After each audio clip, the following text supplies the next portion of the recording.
Hey guys, and welcome to the final book of Blood Fusion series called Blood Fusion Afterstory, The Final Battle. So this is the story basically of Carbu's son James and how his life story and stuff. This is how Hall the big, this is a big huge one that's big, literally this book is huge. I didn't know how much I wrote in it. But anyway, yeah, this is basically what happened afterwards after Carbu and her friends not disbanded, but they retired from their Wolf Squad series, Wolf Squad Militia, and now their kids are running it. So now let's do it. Alright. So I did put a thing for it,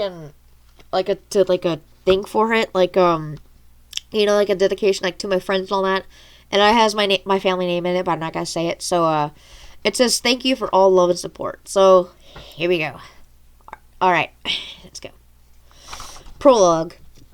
After my mother left towards Aurora, it was me and my sister who led the team. I knew it was dangerous. Hi, my name is James Thomas Leon Davies, son of Carbu and DJ. And my sister and I live on Earth, and my parents live in Aurora. I'm the leader of the Wolf Squad, and my cousin as well. Though he is the oldest of the group, his age is 24. He has a girlfriend named Sonia, but she doesn't know that he's part wolf. Sonia loves his red eyes, though. She thinks it looks to make him look hot. My girl is named Victoria Ellen. She's pregnant with my child. And now we're official. She's now my fiancée, and she knows I'm wolf. Part of it. Victoria Ellen was my high school crush. Her pale blue eyes and black hair. And my sister, Amy, married to Dyrell Williams, or she is now expecting. Twins to be exact. So the day has come for the new recruits to become Wolf Squad members, to be in the ranks of the teams. 4 ranks. They're Alpha, Beta, Omega, and Gamma. The recruits are the stage of Gamma, which is the low rank, but there will be different ranks if they pass. Tests of the rank will have what they have ranks for. The Alpha is on the top rank, which rank below, and the Beta is ranked next to them. The last 2 ranks, Omega and Gamma. The rank of Gamma is the rank of before Omega, but finally Omega. Omega is the kind like Cubs. But for the Wolf Squad, they just do reports of the Wolf Squad, and the Omegas are the scouts and the scientists of the group. And for me, I give out the ranks for these bright, young, solid individuals. Their ranks may lay some may not, but it's not my fault they put the ranks. I'm just following orders from Arcade, our leader, our so-called leader. I wish I was the second leader, though, because I know he was the firstborn, but he's on the list. But I guess that's fair. But the rules are stand the Wolf Squad. But I think it is the time to tell a story. After the story of my mom's logs. And now she started a long time ago in 2023. When she came to Earth and made some friends and started to make a difference on Earth. Create a new army for mutants. And even given Earth a new defense against the worldly enemies. But I guess I'm going to get a tangent anyway. I hope you feel anyway my mother did. Her story is excitement. And hopefully this year, 2047, on July 1st, the same day my mother got her powers, sort of anniversary of the Wolf Squad. Now it came to the 22 years now, and to keep my mom's legacy for all ages to come. I just hope I stay away. Oh, and Draki has retired, his scientist community. And his son took over, Dr. Kino Draki. We just call him Kino. He's a little bit Asian, but he still has his full Van Dyke like his facial hair. But his scruffy hair makes him different than his dad. His dad always had a combed look in his hair. He also had hair gel to make a shiny look. But I'm getting off anyway. I hope you enjoy the series. Thanks. Chapter 1. A New Threat. The stands were crowded with the academy graduation guards. The guards were everywhere. We're making the city safer, including the people. I started to make my speech a little nervous, okay? I know it's a long road, but I have lovely individuals sitting right here. Here today. My mother and her friends were the first people to make this organization, and to keep safe from the sin that was 20 years ago now. Time for me to give them ranks of special people, for them to be part of the squad, and protect Earth from any danger of the other worlds. First rank is Alpha. The Alphas stand up. I'll give you these badges rank and number. Remember, you are always protectors of the Earth. And the Alphas are Kyle Lang, Jacob Lee Jr., Kelsey Miranda, Justin Render, and Tyler Regg. Welcome to the crew of the Wolf Squad Alphas. The higher ranks of the Wolf Squad will be used in the next group of mutants of wolves. They will lead the pack to their own army. Use their mutate, they become the second wolf pack of the Wolf Squad. I announced their names. 4 names sat down. This beta stood up. The betas are Blake Eli, Carlos McGregor, Gerald Harvey, Felix Vance. This is the rank of the second highest rank of the Wolf Squad. It is a soldier operation. Now it's time for the third rank, the fourth. The rank of Gamma Soldiers Scouts are Greg, Derek Lynn, Scott Ryan, and Zach Carlos. The Omegas of the Scientists Division, Paul Frederick, Blaine Derrick, and last, Yuri Wolf. Congratulations on the Wolf Squad members, I said. Everyone clapped and cheered. I handed out their badges, the clothes of the ranks. Then, the right night, I told my fiancé. I went into bed.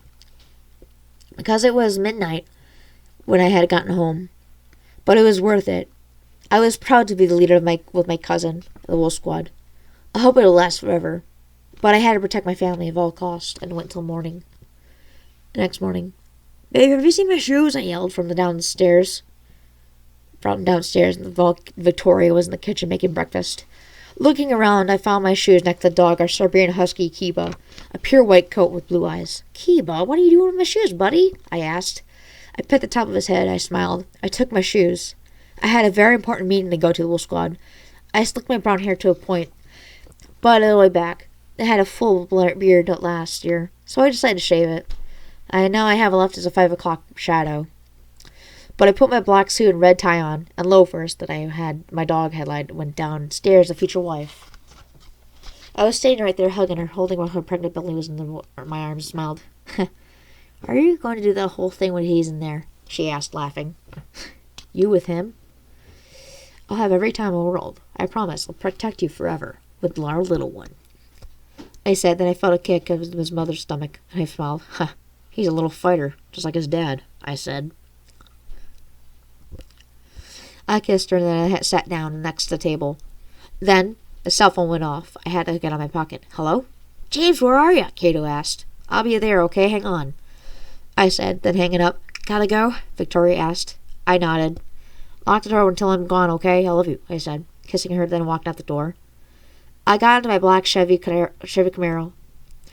I drove off to the lab in the cloudy fog day over the city. Fog hovered over the city. A small rain went through New York. I made it to the lab. Oakley and Hunter. Hunter was about 23 years old now. His shaggy, brown, scruffy hair. Had a little neck beard, including brown eyes like his dad. Oakley had a blonde hair, beautiful green eyes, just like her mom. She was the second commanding scientist of her mother. As I parked my car, I opened the door. Hunter ran up to me. Dude, you have to come see this. Keno wants to talk to us about something. We have an injured Wolf Squad member. Hunter said panically. I had my eyes wide. I think it was my sister. Thinking about my sister, I ran to the lab and I saw Dylan Price's Jr., Uncle Raymond, and his son in separate beds, looking on their faces was in pain, and their eyes closed. Keno, what's going on? I ordered. Brian and his dad were running a hunting trip, and Raymond's wife, Jana, called and asked to see them.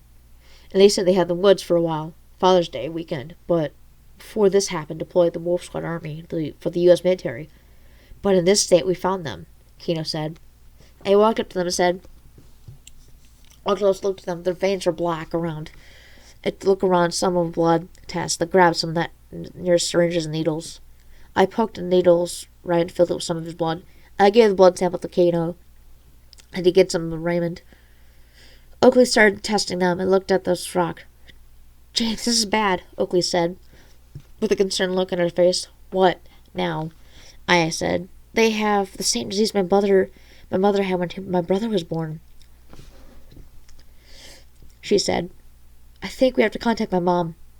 She might be able to cure it, I said. I picked up the computer off the desk and I started video chat with the call for a while at college. At the college, Carpenter's log. A computer is in her room. When knocked off, alarm went off. Haley looked at the over and saw that it was a 39-year-old woman with blonde hair now, hazel eyes, and glasses now. "Hey, Carbu, this video chat with our kids," Haley shouted. I walked into the computer room and pressed the button. "Hey, Mom," James said. "Hey, son, how's it going?" I said, "We got a problem, Ma," James said, pointing at the camera towards Raymond and Ryan. Ryan, what happened to them?" Haley said in shock. "Same disease as you, Mom," Oakley said. Haley clenched her teeth, then released them and took a breath. "Bring him here." "Maybe the shaman Aurora will know what to do," I said. I nodded in agreement. And James did too. The pod will arrive in 30 minutes. "Sit tight," I said, and closing the chat. Earth, James's log. We have to get them tight. We have to sit tight. Ship will be here in a minute. Kino, get them ready," I said. Kino nodded. James," Ryan grunted in pain. I looked over at Ryan with a concerned look. "Who did this to you?" I said. "Some Arugama's daughter. I don't know who it is," Ryan responded in great pain. He couldn't weak tone of a voice. I looked over at Hunter and said, "Find the daughter of the Arugama. Now! Stay in your patrol," I said. Hunter nodded and went out the lab door. Kishon and Salmika and Scarlett and Derek came in with Kato. Kato looked around at me and looked at the beds where Raymond was at, next shocked. "What happened?" he asked. "Amylophis disease. Parents said to bring them to the Aurora to get cured," I said. "Will both of them have it?" Kato said. I nodded. "Any minute now. They said they'll be the ship," Kato said, and we all nodded. We looked at each other, and then the ship came. Just as time, we picked up Ryan and Raymond and put them in the bed ship. "I'll drive," Kato said, putting himself in the pilot seat. Everyone else was going through the ship. Kishon and Scarlett with weapons, and my sister and Derek were communication. And then my sister's husband was the protector to be safe, if she starts contraction to birth the kids. And myself, I was the co-pilot of the ship. Kato started the ship up. Snake coordinates. So life, it's lowering life off. Lift off in 10, 9, 8, 7, 6, 5, 4, 3, 2, 1. Lift off. Then the ship lifted off into the air and went straight to the Aurora. But I didn't know my crew were about to have a fight of our life. When we got back to Earth, for now my crew and I will need to save Raymond and Ryan. Hopefully the first will be safe. Chapter 2. The Visit to Aurora and Birth of Andrew and Stephanie Williams. We were almost to Aurora. I started thinking about how my mother would be on Earth when she watched me play basketball in high school. Even Dad taught me how to play. Even though he was my father, he was a prince. He sort of knew how to play a little bit. But last night I got score before the time went 0. The game won. I also had tons of friends in high school. My best friend Lance was once a rebel. But he was cool. He was one of those... he didn't do any drugs or alcohol, which was good. But he just always had that crazy hair. He always had that spiky hair. But he always wore a greaser jacket, jeans, and a white tank underneath. But I'm getting off topic anyway. I looked at Kato while he was driving and he smiled. "You know, James, when you were back in to take some time off, spend with your wife, spend time with her?" Kato said. "Yeah, I'll probably do that," I said. "Take a second to Aurora," Space Pod said. AI said. "All right. Let's get this baby." "Derek! Amy, you know what to do," I shouted. "Aurora Tower, this is Royal 2 requesting to land," Amy said the landing bay. "Hold on, Aurora 2. Waiting for confirmation," said the tower captain. "Royal 2, you're clear to land," the tower captain said. I landed off the platform. Kato took off the chat communicator and ran off the back to push the button and release the lift. I quickly followed him. Amy, Derek, Salmika, Scarlett, and Kishon went to walk with us. Oakley and Hunter started walking into the medical bay 2 out of the ship. My Aunt Abby and my Uncle Leon were waiting on the platform. "Dad, Mom, Raymond and Ryan are been helped need to have Amylophis disease," Cato said, running to his parents. Leon was about 38 years old now. He had curly black hair, tan skin, but his eyes were brown. He was wearing a royal Egyptian clothing, gold-plated chest piece, emerald in the middle, with a golden cape flowing him. He wore a gold emerald circlet and a royal shadit, with a hint of gold in the end. At his feet was his black pair of sandals. And Cato's mother, Abby, were 38 again, with blue eyes and brown hair, wearing an Egyptian dress with those golden emerald circlet. Your grandfather will know what to do. Come on now. Come with you, Leon said, rushing us to the medbay. My grandfather was waiting for us to arrive any minute. My mother and Haley arrived just now. So where is he? I said. My mother said, he holding me in my arms. Carver, the veins. Same thing I did, Haley said. The sun, elixir, my grandfather Mangoto said, when the soldier nodded. The medicine vault came back. They gave bluish liquid. It was in a vial, like sun elixir. Haley pulled out a syringe and filled the injection into the Raymond and Ryan. There, give it a couple hours. They'll be back in normal in no time. Haley said, Thanks, Ma, Hunter said, hugging her. James? I heard you have a fiancé and you're having a grandchild, my mother said. I nodded with a smile. Then my mother smiled back. My sister walked up to our mother, and then my mother saw she was pregnant to about 9 months. But before she could leave, Amy's contraction started. God, Daryl, it's time. Amy screamed. My mother and Haley ran to her, took her to the medical bay to help give birth to her children. Daryl and I ran off to them. My mother laid Amy down and shaman came and Haley stopped us and said, Let the shaman do the work. Daryl, you can come in. Support your wife. Haley said, God, it hurts. Amy screamed. I paced back and forth with my hope my sister was okay. Minutes later, I have heard screaming. About 45 minutes, including my grandfather, heard a baby crying. It's a boy. Daryl called out. Then a contraction again. Haley walked out. Shaman tent. I fell to my knees and began crying. Haley gave me my nephew. I held him in my arms. I was still crying. Hi, I said, choking a little. Hi, little guy. Your uncle. Uncle James, I said, with tears coming down my face. I gave him back to Haley. About 45 minutes later, I heard more screaming, and then another baby came out. It's a girl, Daryl cried out. Haley gave her a bath and wrapped her in a clean towel, wrapping her and gave her to Amy, her daughter and her son. My mother smiled and gave her a kiss on the head. My sister was very weak and frail. Daryl was crying a little. Then my grandfather gave him a Orion cigar, same stuff as a Cuban cigar, but it has more healthier stuff in it. Daryl lit it up and started smoking it. Congrats, man, Cato said, then giving him a pat on the back. So what are you going to name the baby boy, Samika said. Andrew Michael Williams. And I'm going to name the girl Stephanie Marie Williams.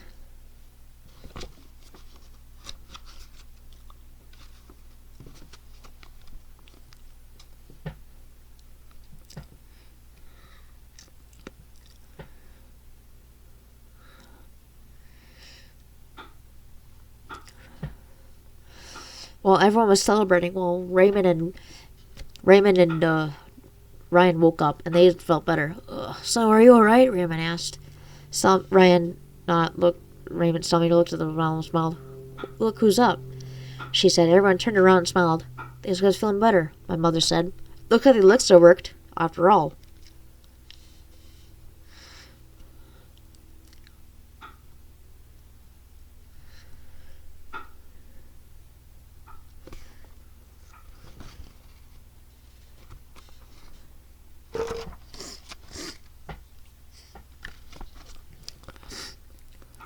Well, we better get Reddy's home, Daryl said. What are you going to name them, sis? I asked. Well, I said, the boy's going to be named Andrew Michael Williams, and now our little girl is going to be named Stephanie Marie Williams, Amy said with a smile. Well, you better get your home We'll let you go home. See you, Haley, I said. Mother waved goodbye. As Amy and Daryl holding their children while walking in the ship, me and Kato got on the ship started. It whipped out looking down, leaving the speed back to home Earth.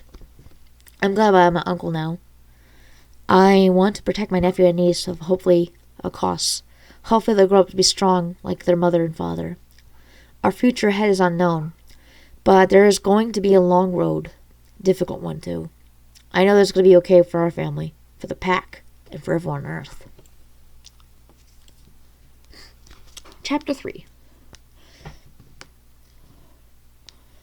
The Mysterious Woman and the Birth of Em and James and the Marriage of James and Victoria.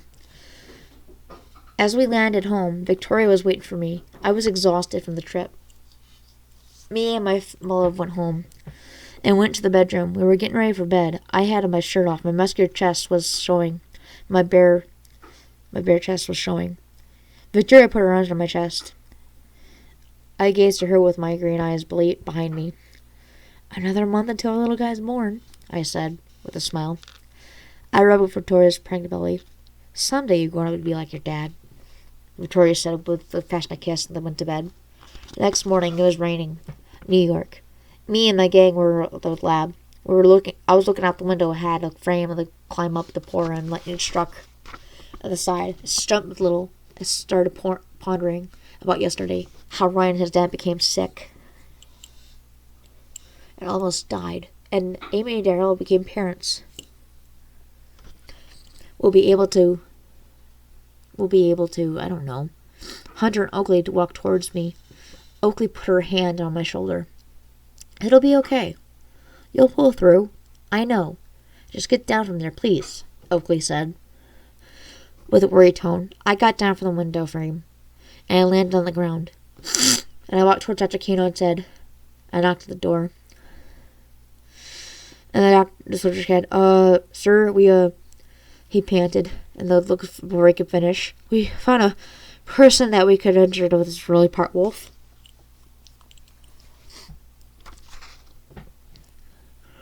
He said. Then I ran into my vehicle bay. I jumped into a Hummer, started it up, and drove off in the rain as fast as I could.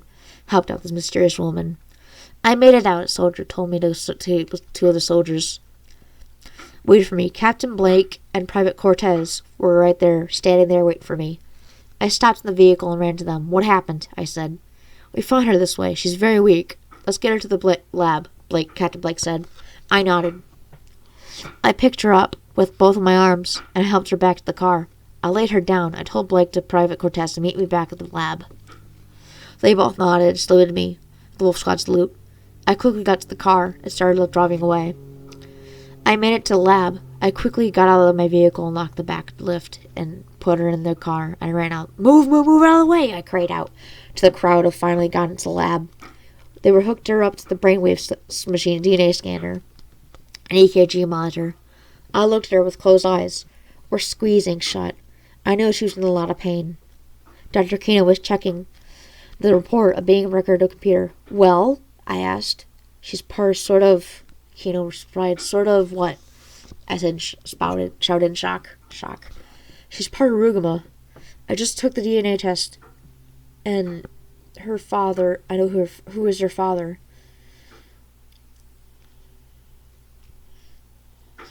Kino said.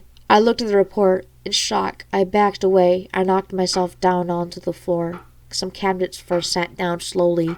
My head over my hands over my head. I was breathing heavily. My eyes were wide like I just saw a ghost. I was shaking in fear. As I knew the horrifying face again, his name was running through my mind. As he almost killed my mother and Haley right before, he was defeated. Just looked like him. Blonde hair, very muscular, tall, like this guy. And the photo, his name, Commander Stefan, or his real name, Stephen Lyle Mitchell. Why, how couldn't he have a daughter? He died years ago, I said in his frail tone voice. He had a child when your sister were born, and the mother of his was child of Rugama, named Lyra Scarlett Russo. Kino replied, sitting down next to me, in decided disbelief. What are we going to do? I asked. Leave her here and see what she's going to do. Evil or good, alright? But putting her in a containment area so we can find out if she's evil or not. Not if I'll have to ankle bend her around my hair. Her if I have to call a doctor.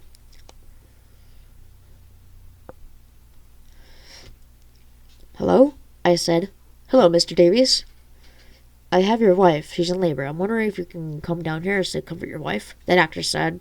Sweat pouring down me. I took a deep breath. Okay, I'll be right there, I said nervously. I hung up. The baby?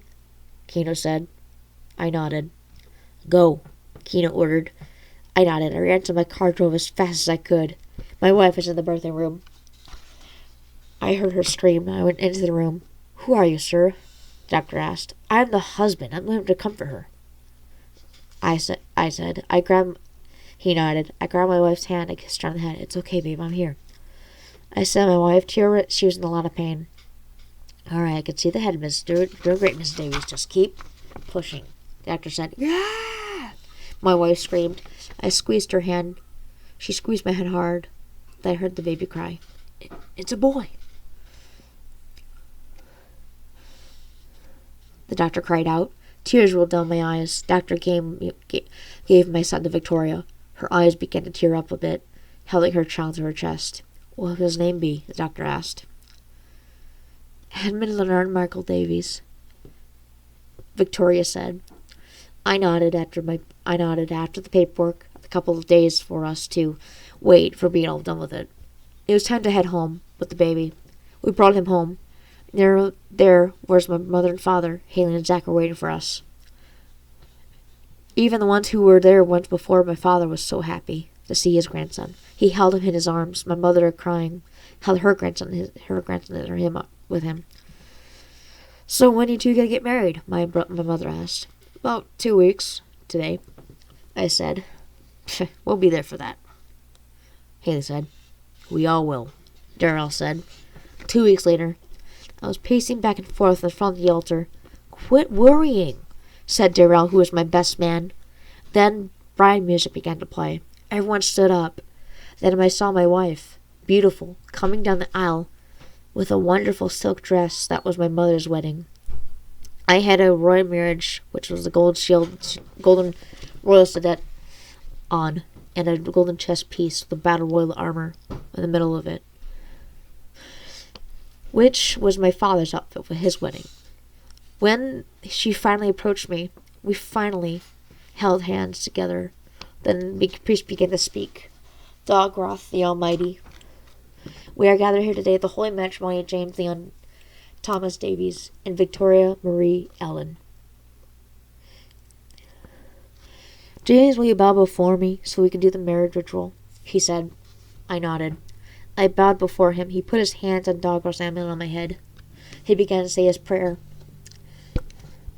Tusasviko serim opogren osasiva sefu ahami. He began to chant it. My body began to glow. I stood up. My tail showed. It was gold on top and silver on the bottom.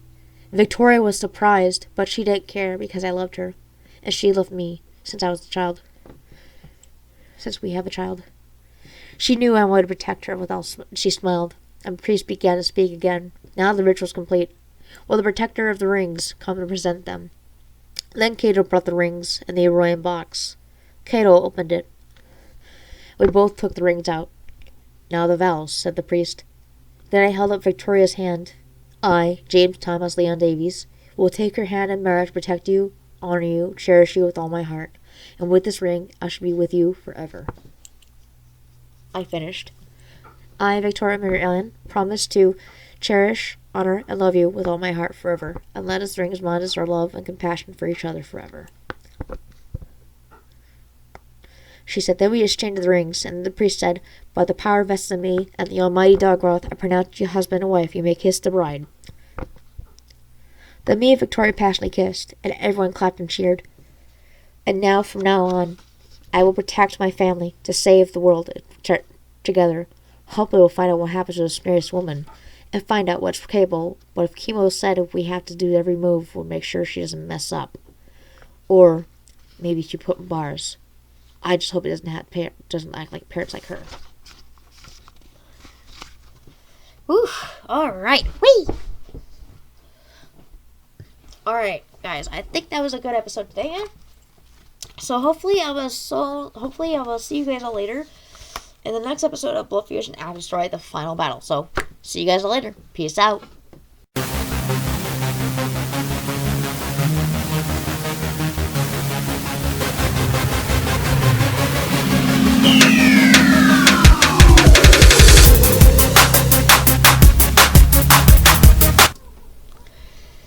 Hey guys, thank you so much for watching the video. If you'd like more, leave down in the description in the comments what you think about it. And if you're new to the channel, please subscribe. I really appreciate it a ton. And I hope you'll be able to see us all in another brand new episode of both either book or a vlog. So, yeah. Alright, thank you guys for watching. Leave a like, comment, and subscribe. Peace out.